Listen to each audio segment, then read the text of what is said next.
નમસ્કાર દર્શક મિત્રો, આપણે આજે આવ્યા છીએ બનાસકાંઠા જિલ્લાના અમીરગઢ તાલુકાના આજાપુર વાંકા ગામે. આપણે જે પેરાગોન કંપનીના ફુવારા અને ડ્રીપ સિસ્ટમ આપણે જે સપ્લાય કરીએ છીએ એમના એક લાભાર્થી છે. તમારું નામ શું? રસમા દેવા ગરાસિયા. બરાબર. શું વાવેતર કરેલું છે આજે તમે? બટાકા સાહેબ. કેટલા એકરમાં કરેલા છે? 40 એકરમાં. 40 એકરમાં કર્યા છે ને. બીજું કંઈ વાવેતર કરેલું છે? ચણા વાયેલા હે. ચણા વાયેલા છે. કેટલા એકરમાં વાયા? 12 એકરમાં. 12 એકરમાં. પ્રોડક્શન કેવું છે? સારું છે સાહેબ. સારું છે. બરાબર. આ બટાકાની સાઈઝ વિશે તમે શું કહેવા માંગો છો? મોટી સાઈડ છે. મોટી સાઈઝ. મોટી સાઈડ. બરાબર. હવે તમે પહેલાં આ સિસ્ટમ નથી લીધી, આ જે મિની ફુવારા હતા એ નહોતા લીધા, એના પહેલાં તમે કઈ રીતે પિયત કરતા હતા? પોણ જ કરતા સાહેબ, પાવરા ફૂટતા. પાવડાથી હા, પોણા જ કરતા. પોણ જ કરતા. હવે અત્યારે તમે શું કરો છો?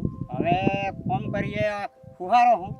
ફુવારામાં ફુહારામાં સારું લાગે છે ફાયદો થયો કે સાહેબ. તમને આમ વેઠ જેવું લાગે છે? ના ના, બધી સિસ્ટમ વાપરો છો? ઘણો ફાયદો થયો એમ. ફાયદો છે. ઘણો ફાયદો. બરાબર.